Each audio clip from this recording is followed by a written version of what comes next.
Hi, so if you've been watching the little series I've done recently with regards to making cutting files from Dingbats using the font converter and ScanNCut Canvas, then in this particular video I'm going to show you how to use another Dingbat, but this time for using with paper piecing. So to save a little bit of time, I've made my two cutting files that you can see here using the font converter. And if you don't know what I'm talking about, I'll leave an information card on this video showing you where to go and get the font converter and how to use it. Both these fonts, again, were from dafont.com. And in the description box, I'll leave you the name of the fonts and you can go and have a look if you want to get them and download them onto your computers. The first one I'm going to use is called Make Your Own Pets, and there are literally only a handful of images in this font file. So this is the file that I've made, and I'm now going to open it in ScanNCut Canvas and show you how you can make it into a paper piecing die cut. So I'm going to come over here to the SVG icon. I'm going to navigate to my desktop. I'm going to choose that file and say OK. And here it is. Now it's just over 1.5 inches high by just over an inch wide, so I'm going to make it bigger. And then I'm going to try and zoom in on it as well so you can see it a bit better.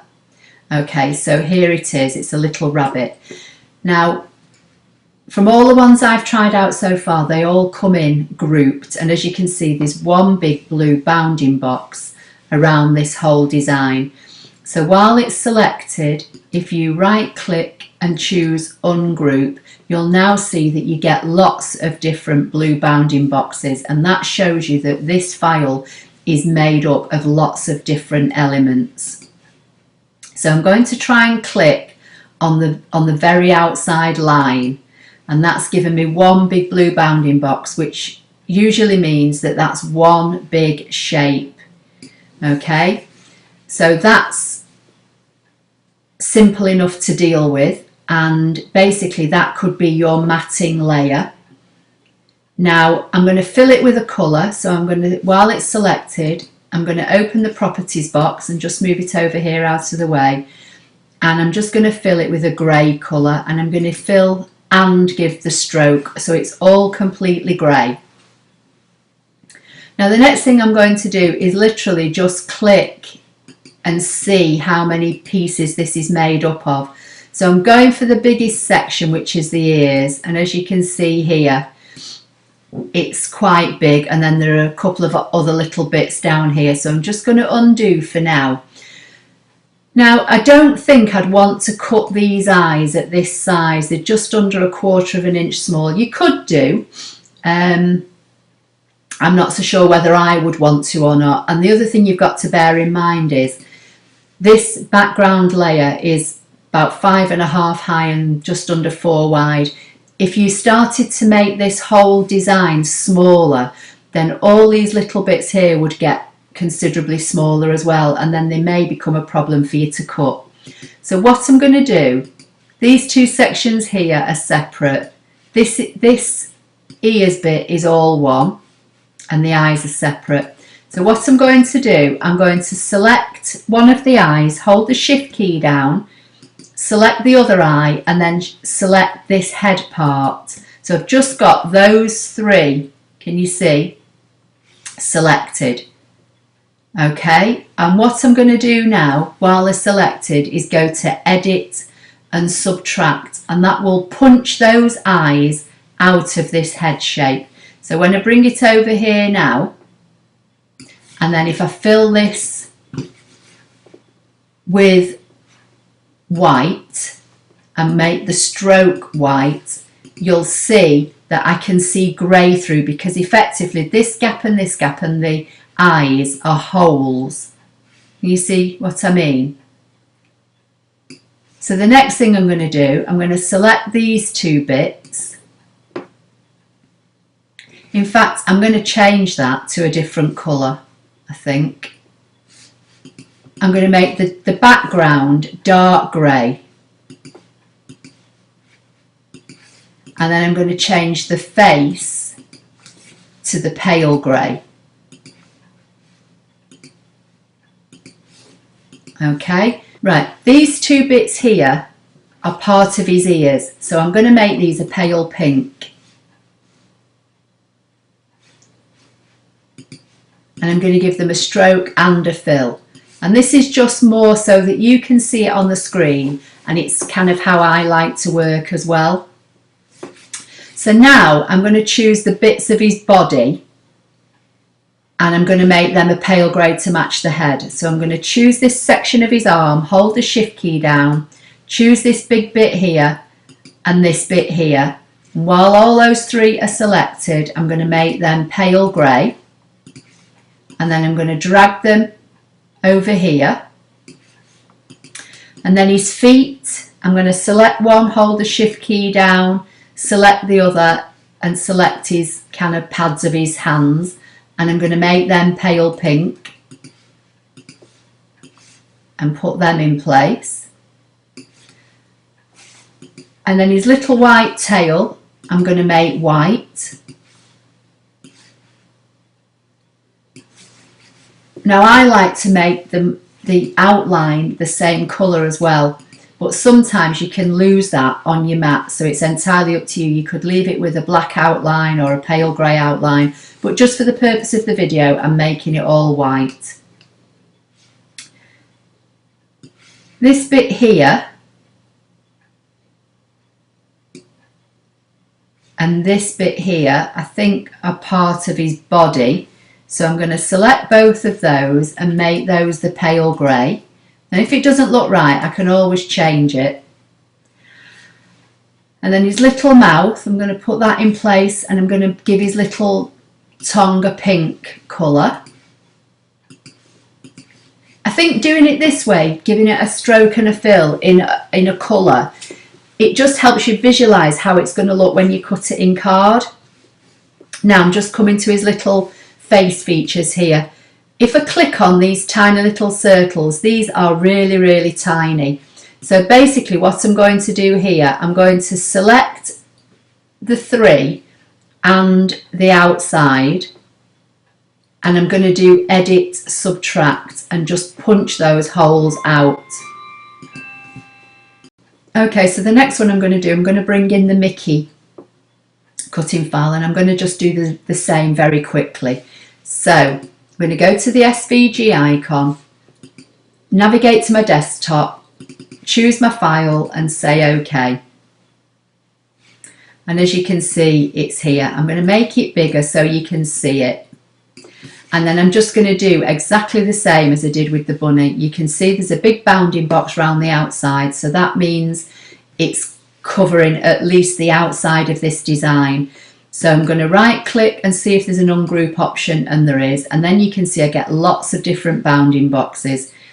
So I'm going to click on the biggest bit, and that's the back, and as you can see that's all in one piece. So I'm going to fill that with black, go to the properties box and fill it with black, and that gives me the outline. And if you're unsure with something like this, if you're unsure what colour to use, go to the internet, go to Google, go to images, type in this case Mickey, and you've got details here of how, you know, what colour he normally is. So I'm going to come back to Scan and Cut. So I'm going to start with the biggest bits, I think. So I'm just going to click and see how many sections this is in.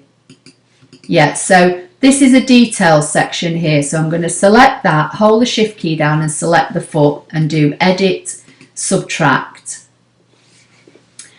And now I'm going to fill that with colour.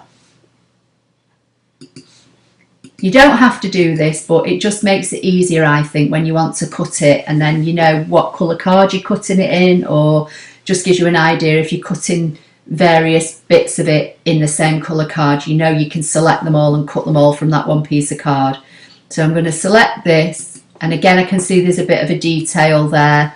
I'm just going to zoom in because that looks quite close. Now this looks as though it's touching this line, so I think what I'm going to do, I'm going to move it while it's selected, hold my shift key down and select the rest of this shoe and do edit, subtract, and then select it and fill it with colour again to match the other one. Just going to zoom back out. Okay, and you can see that the detail's been cut out of it because you can see the black. You may want to actually just select those and delete them all together and draw those in with a black pen, because depending on how big you cut this design, they could be, you know, quite thin pieces of card that you're trying to, you know, cut out there. But I'm just showing you, this is the process I would use when I'm making something like this. I'm going to go to these bits now, because these are like the cuff bits round the top of his shoe at the bottom of his ankles, or round his ankles. So I'm going to select one, hold my shift key down, select the other, fill them with the same colour as I did for his boots, and then position those over there. And then I'm going to work my way through these two sections here. I'm going to select both and I'm going to fill them with white, and I'm going to position them and see what they are. I think they just make the break in between his legs. Right, his trousers. So what have we got here? We've got trousers, and then we've got various shapes. So what I'm going to do with this one, I'm going to select the top circle, hold my shift key down and try to select the other one and bring those out of the way. This tiny little bit that's here, I'm going to delete, because I'm not going to be wanting to be cutting something like that, or that one there. So I've now got these two circles and his pants, so I want to select those. So I'm holding my shift key down and selecting all three. And now I'm going to do edit, subtract, because I'm going to punch those circles out of his pants, because he wears red pants, doesn't he, Mickey Mouse? So I'm going to fill them in, and then the black should show through. And then these two bits I'm going to fill with white, and when you layer them up over there, that should give the definitions for like his buttons or whatever they are. This is a cuff, and so is this by the look of it. These are separate shapes. So I'm going to select both, fill them with white, and then I'm going to put them on his wrists.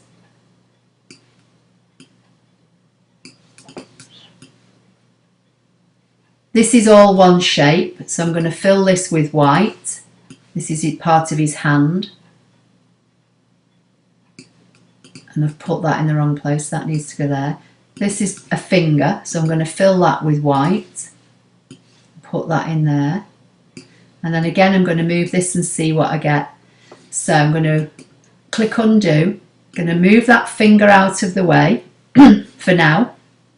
Again, I want this detail cutting out of his hand, so I'm going to select the detail to make sure it's on top. It has to be on top to punch it out of the bigger shape. Hold my shift key down, select the hand, do edit, subtract.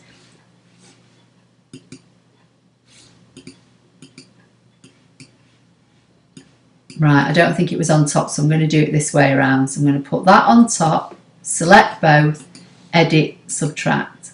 Okay, now it's worked. It disappeared because the definition bit wasn't on top. So I'm going to fill that with white, put that on his hand, put that finger in place. Oh, I need to fill it with white so we can see it against the black. Now his face, let's have a look what we've got here. Well, we've got a mouth, so I'm going to bring that out of the way. We've got his face and we've got eyes. So just going to undo so I get it back in position. So I'm going to move this bit out of the way because that's like the definition of his eye. In fact, I'll zoom in on this bit so you can see what I'm talking about. If you look here, These two shapes are the whites of his eyes, so I'm going to select both of those and fill them with white. This one needs to be a cutout of his face, so I'm going to select that, hold my shift key down and select his face and choose edit subtract. So when we fill his face with colour now, that hole's punched out of it. Just going to try and zoom back out again so you can see. I'm going to put his face on there, and then these two bits that I filled with white are like the whites of his eyes, which to be fair are really tiny. You may want to draw those in with a white gel pen, because depending on how small you cut this, they will be very, very tiny to cut. And his mouth, I'm just going to fill that in with pink and put that in place.